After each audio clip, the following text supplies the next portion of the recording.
أهلا رمضان. بابو منظار قومن، جس نے کسی لوگوں کے گھر یعنی وہ ملنے گیا کسی کو، فلم یفطر عندہم، اور نہیں روزہ کھولا وہاں پر، یعنی نفلی روزہ تھا، آپ کسی کے گھر گئے اور وہاں پر آپ نے روزہ نہ کھولا. ٹھیک ہے، ایک تو یہ ہے نا کہ آپ کسی کے گھر گئے، آپ کا میزبان آپ کو کہتا ہے کہ آپ روزہ کھول لیں، یا اس نے آپ نے خود ہی دیکھ لیا ہے کہ اس نے آپ کے لیے اتنا تکلف کیا ہے اور اتنا دل سے تکلف کیا ہے. لیکن اگر کوئی اسی طرح جاتا ہے میٹر آف فیکٹلی پاسنگ کسی کے گھر جاتا ہے اور نہیں کھولتا اپنا روزہ، تو بھی کوئی حرج نہیں ہے. قال حدثنا حمید عن انس رضی اللہ عنہ دخل النبی صلی اللہ علیہ وسلم علی ام سلیم، نبی صلی اللہ علیہ وسلم ام سلیم رضی اللہ عنہ کے پاس تشریف لائے. فأتته بتمر وسمن، تو وہ لائیں آپ کے پاس کھجوریں اور گھی. قال، تو آپ صلی اللہ علیہ وسلم نے فرمایا، اعیدوا سمنکم فی سقائہ، اپنا گھی جو ہے وہ اپنے مشکیزے میں واپس ڈال دو، وتمرکم فی وعائہ، اور اپنی کھجوریں جو ہیں وہ اس کی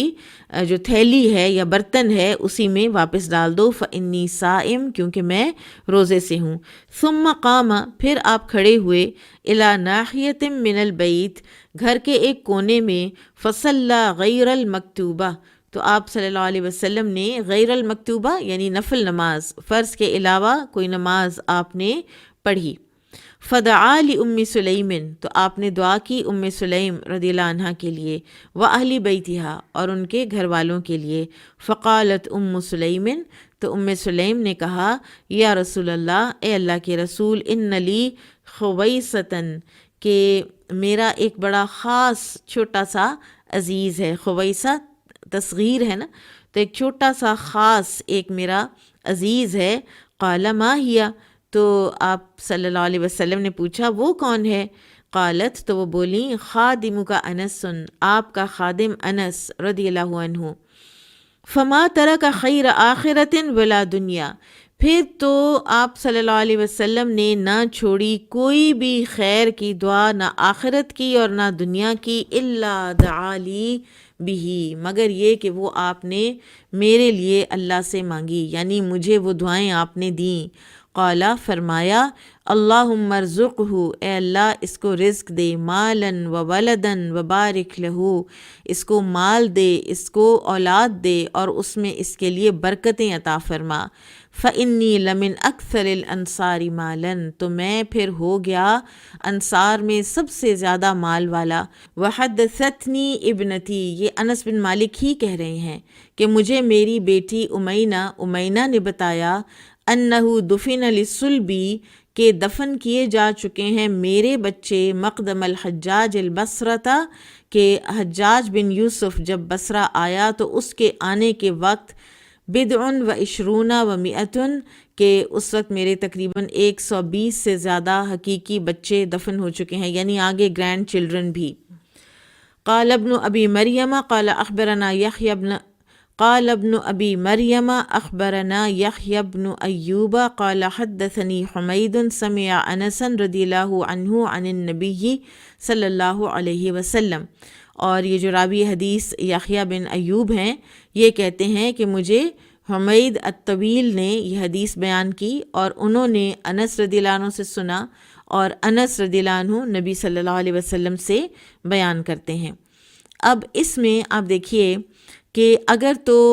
میزبان مہمان کو قسم دیتا ہے کہ وہ ضرور روزہ توڑے اپنا نفلی، یا پھر دوسری بات یہی کہ آپ دیکھ رہے ہیں کہ انہوں نے بڑا تکلف آپ کے لیے کیا ہوا ہے، تو اس کی دل جوئی اور حوصلہ افزائی کے لیے روزہ توڑا جا سکتا ہے، لیکن ایسا کرنا ضروری نہیں ہے. ٹھیک ہے، مثلاً اگر آپ کسی کے گھر چلے جاتے ہیں اور دوسرا آپ کے پاس میٹر فیکٹلی کچھ لے کر آتا ہے، تو پھر ضروری بھی نہیں کہ آپ روزہ توڑ دیں، یعنی یہ آپ کے اپنے حالات کے اوپر اور عین اس وقت آپ کے ڈیسیجن کے اوپر مبنی ہے. پھر رسول اللہ صلی اللہ علیہ وسلم کی دعائیں، اور آپ صلی اللہ علیہ وسلم کی دعائیں تو قبول ہوتی تھیں، اور انس رضی اللہ عنہ کے لیے آپ صلی اللہ علیہ وسلم نے 3 دعائیں دی ہیں کہ ایک ان کے مال اور اولاد میں برکت ہو، ایک ان کی لمبی عمر ہو، اور تیسرے اللہ تعالیٰ قیامت کے دن ان کو معاف کر دے۔ یہ طبقات ابن سعد میں یہ بات آئی ہے، یہ تیسری بات جو ہے نا، تو کہ قیامت کے دن ان کو معاف کر دے۔ تو انس رضی اللہ عنہ کہتے ہیں کہ 2 دعاؤں کی قبولیت کو تو میں نے اپنی آنکھوں سے دیکھ لیا ہے، اور میں انصار مدینہ میں سب سے زیادہ مالدار ہوں، اور ان کا ایک باغ تھا جو سال میں 2 دفعہ پھل لاتا تھا، باقی سب کا 1 دفعہ پھل لاتا تھا، اور فوت شدہ اولاد کا حدیث جو ذکر میں ہے، اور وہ تو 120، اور جو اولاد زندہ رہی وہ بھی 100 سے زیادہ تھی۔